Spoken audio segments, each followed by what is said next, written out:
A'udzubillahi minasyaitonirrajim. Bismillahirrahmanirrahim.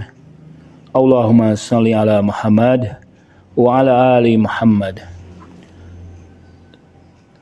Belajar bahasa Arab seharusnya mudah, menyenangkan, membuat anak siswa menjadi bersemangat untuk membaca kitab-kitab bahasa Arab. Kemudian mereka punya kemampuan menerjemahkannya, punya kemampuan untuk memahaminya dengan baik, dan punya kemampuan untuk menganalisanya, mengkritisinya. Sebelum saya menawarkan berbagai strategi pengajaran atau pembelajaran bahasa Arab, saya ingin bercerita tentang negara-negara yang mempraktekkan pembelajaran bahasa Arab. Yang pertama di Kanada ya. Saya dulu punya teman, seorang dosen yang kemudian kuliah di Kanada. Dia bercerita tentang program bahasa Arab di Kanada, di McGill. Bahwa di sana itu para akademisi, para profesor belajar bahasa Arab. Nah, yang menarik kata dia bahwa silabus bahasa Arab di sana sudah spesifik. Jadi ada silabus pembelajaran bahasa Arab hadis, silabus pembelajaran bahasa Arab Al-Quran, silabus pembelajaran bahasa Arab teks-teks sufi, teks-teks filsafat, teks-teks kalam, dan sebagainya. Ini menggambarkan keseriusan dan pemahaman yang mereka, para guru-guru atau tempat kursus itu, tentang betapa kompleksitasnya, luasnya bahasa Arab. Karena kosakata dalam hadis itu sangat, menurut saya, kosakatanya baru, kosakatanya juga lebih mendalam dan jarang sekali ditemukan dalam bahasa Arab, bahasa modern. Bahkan menurut pengalaman saya, kosakata bahasa Arab modern itu bisa membuat kita bahkan menjadi menjauh atau tidak memahami bahasa Arab sendiri yang klasik, yang antik ya. Karena bahasa Arab modern itu sudah menyesuaikan kosakatanya dengan kebutuhan modern, dalam arti dengan teknologi modern misalnya. Misalnya untuk komputer dia menggunakan istilah hasub, yang itu menurut saya bisa menyelewengkan makna hasub sendiri yang luas. Hasub itu kan artinya pakai kata superlatif ya, mubalaghah, artinya kalkulasi yang hebat, yang canggih. Hasub kan memiliki banyak makna. Ketika dimaknai hanya komputer, itu mereduksi keluasan makna hasub itu sendiri. Dan banyak kosakata lain menurut saya, kalau orang langsung dengan belajar bahasa Arab, memang kelihatan keren, kelihatan cool, tapi akan mereduksi kekayaan makna, etimologinya, linguistik dan medan semantiknya. Kecuali bagi mereka yang sudah menguasai bahasa Arab kitab klasik tradisional. Nah, itu di Kanada. Jadi di Kanada sudah spesialisasi, sudah spesifik ya. Bahasa Arab hadis, dia mau belajar bahasa Arab khusus kosakata hadis, khusus kosakata Al-Quran dan sebagainya. Sekarang kita pergi ke Damaskus. Di Universitas Damaskus itu pengalaman murid saya dulu yang kuliah di sana. Di Damaskus itu grammar di akhir. Kalau di kita kan grammar itu di awal. Belum apa-apa anak-anak sudah dibenturkan dengan istilah, isim, fiil, huruf. Terus dipaksa untuk mengi'rab misalnya. Padahal konsep itu kan, kosakata itu butuh pemahaman internalisasi yang cukup panjang. Jadi belum apa-apa si anak murid yang belajar sudah dibenturkan dengan konsep yang sangat banyak kompleks dan luas, akhirnya si anak bisa menjadi putus asa. Itu di Damaskus, Universitas Damaskus. Yang ketiga di Iran. Nah di Iran tuh bahasa asing itu ada satu kursus khusus di mana dalam waktu 6 bulan memang di sana diajarkan bahasa Persia, tapi menurut saya ini juga bisa diterapkan untuk bahasa Arab. Jadi mahasiswa asing itu harus belajar selama 6 bulan. Selama 6 bulan itu mereka berada di satu tempat, satu rumah katakanlah, atau satu apartemen, atau satu ruangan kelas. Mereka tidur di sana, tidak boleh kemana-mana selama 6 bulan itu kecuali untuk hal-hal yang darurat atas izin pimpinan asrama. Nah selama 6 bulan itu mereka belajar bahasa Arab, menulis bahasa Arab, berbicara bahasa Arab, berdebat bahasa Arab. Maksud saya bahasa Persia, berpikir pun bahkan dengan bahasa Persia. Selama 6 bulan. Tidak boleh kurang, tidak boleh lebih. Malam pun mereka aktif ya. Jadi banyak program di sana. Membaca teks, membaca buku, textbook, diskusi, pidato, ceramah, muhadharah, semuanya dalam bahasa Persia. Dan itu menurut pengalaman saya yang mengikuti kursus itu sangat efektif. Sehingga keluaran di sana tidak perlu lagi mengulang lagi. Semuanya sudah lengkap dipelajari. Tinggal mentatbikkan, mempraktekkan untuk bacaan-bacaan yang lebih beragam. Nah di kita itu kan biasanya belajar bahasa Arab tidak sampai tuntas. Baru 3 bulan udah berhenti.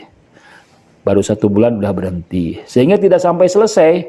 Akhirnya kita harus terus-terusan mengulang lagi, dan itu memboroskan waktu. Coba kalau kita belajar bahasa Arab misalnya selama 6 bulan. Ya, selama 6 bulan belajar grammarnya, belajar sorobnya, belajar kosakatanya, mufrodatnya, belajar berbicara, belajar menulis, belajar mengirob, muhadharah dalam bahasa Arab, berdebat dalam bahasa Arab, kosakatanya dihafalkan, dipraktekkan selama 6 bulan, siang dan malam. Dan itu menurut saya, itu sangat efektif. Jadi kelemahan pembelajaran bahasa Arab kita itu karena tidak selesai, tidak sampai tuntas untuk tujuan-tujuan tertentu. Misalnya kalau tujuannya untuk membaca, ya dia harus 6 bulan membaca fahmul makruh, dia harus 6 bulan. Kalau tujuannya memahami grammar, dia harus 6 bulan. Kalau tujuannya misalnya untuk bisa muhadharah, bisa berkomunikasi, dia harus 6 bulan. Nah itu ya. Kemudian pengalaman saya. Pengalaman pribadi saya menurut saya menarik ya bagi saya. Saya juga sudah sampaikan kepada mahasiswa saya bahwa saya dalam belajar bahasa asing itu saya menggunakan kitab. Karena kitab itu kan kosakatanya lebih luas, lebih banyak, lebih kompleks. Jadi saya pilih kitab-kitab yang sederhana dulu, yang sesuai yang saya pahami, yang mudah. Saya copy 100 halaman, 20 halaman, 50 halaman. Itu kitab itu harus saya kuasai sampai titik komanya. Saya tidak harus membuka kamus, saya bertanya saja, karena kalau membuka kamus membuat saya bingung lagi. Karena satu kata bisa mengandung 10 makna. Saya bertanya kepada ahlinya tentang makna struktur ini, jumlah ini, apa maksudnya. Begitu terus, begitu selesai 10 halaman itu saya cari lagi kitab yang levelnya lebih sulit. Begitu terus. Dan saya merasakan bahwa itu lebih efektif. Saya misalnya bisa menguasai bahasa Persia itu dengan cara seperti itu. Saya baca buku-buku yang mudah dulu, saya selesaikan sampai titik komanya, saya paham betul. Kemudian next, cari lagi tag lain, dan dalam waktu singkat, saya menguasai kosakata yang banyak. Memang saya dalam berkomunikasi tidak lancar, memang tujuan saya bukan untuk berkomunikasi. Tujuan saya adalah compression, fahmul makruh. Nah itu yang 4 cerita mungkin bisa bermanfaat. Nah kemudian apa sih strateginya? Menurut saya yang pertama itu motivasi. Jadi motivasi siswa itu harus dibangun. Dan harus terus-terusan diingatkan. Mimpi-mimpi mereka untuk menguasai bahasa Arab itu harus terus diingatkan. setiap per minggu, per 1 bulan, ya. Karena tanpa motivasi yang kuat, ya belajar bahasa Arab ini akan berhenti di tengah-tengah jalan. Terus kemudian manfaatnya, benefitnya, apa sih manfaat kalau seseorang menguasai bahasa Arab? Bagi orang yang baru itu kan tidak tahu, tidak mengerti apa sih manfaatnya. Manfaatnya untuk bisa baca kitab, lalu apa? Nah, mereka tidak punya bayangan bahwa seluruh khazanah ilmu-ilmu itu ditulis dalam bahasa Arab. Kemudian juga bahwa hadis-hadis Nabi yang mengandung hikmah, mengandung ilmu, mengandung kebijakan, mengandung kearifan universal, lokal, wisdom, falsafah, semua ditulis dalam bahasa Arab. Kemudian juga ada 27 negara bahasa Arab. Ada jurnal-jurnal bahasa Arab. Ada TV channel bahasa Arab. Ada penemuan-penemuan ilmiah dalam bahasa Arab. Ada seminar-seminar internasional dalam bahasa Arab. Misalnya itu harus dijelaskan, harus disampaikan ya secara berkala. Bagi seorang ilmuwan yang mau keluar negeri misalnya wajib menguasai bahasa Arab, 3 bahasa kan. Bahasa Inggris, bahasa Arab dan bahasa lain, bahasa Persia, Urdu, Turki dan sebagainya. Bahasa Arab adalah bahasa internasional. Bahasa doa-doa munajat kita, bahasa Al-Qur'an. Bahasa sholat kita. Kalau kita tidak memahami bahasa Arab, kita akan kehilangan kehusuan, kehilangan tadabur. Kita tidak bisa mentadaburi, memahami, kita tidak bisa menyerap, tenggelam dalam ibadah secara khusyuk. Itu kan kerugian besar kalau kita tidak bisa memahami bahasa Arab. Jadi manfaatnya, benefitnya harus dijelaskan oleh seorang guru. Kemudian seorang guru ketika mengajar itu harus punya silabus, punya buku, punya panduan manual. Jadi tidak meloncat-loncat. Seorang pelajar itu akan malas, akan menjadi bosan kalau gradasi pembelajarannya tidak jelas, tidak berjalan secara halus, secara lembut. Kalau meloncat-loncat, apalagi dipaksakan, itu membuat anak kehilangan motivasi. Jadi silabusnya harus baik, ya. Harus halus perpindahannya, itu harus lembut, harus logis, tidak boleh tidak logis, ya, sistematis. Bisa dicari lah, tidak harus kita menulis silabus, kita bisa meminjam silabus orang lain, kita bisa menggabungkan silabus lain. Nah kemudian libatkan ya gestur atau fisik mereka. Ada beberapa kosakata itu tidak bisa dihafal, tapi harus dipraktekkan. Misalnya ketika Anda mengajarkan kata-kata berlari, Anda harus berlari. Murid Anda harus berlari. Ketika berjalan, praktekkan berjalan. Murid juga berjalan, itu lebih kuat dalam memori. Kemudian tujuan harus jelas ya. Jadi usia SMP tujuannya apa, usia SMA tujuannya apa. Jadi harus dipikirkan. Jangan misalnya tujuannya bermacam-macam. Tujuannya misalnya kompleks.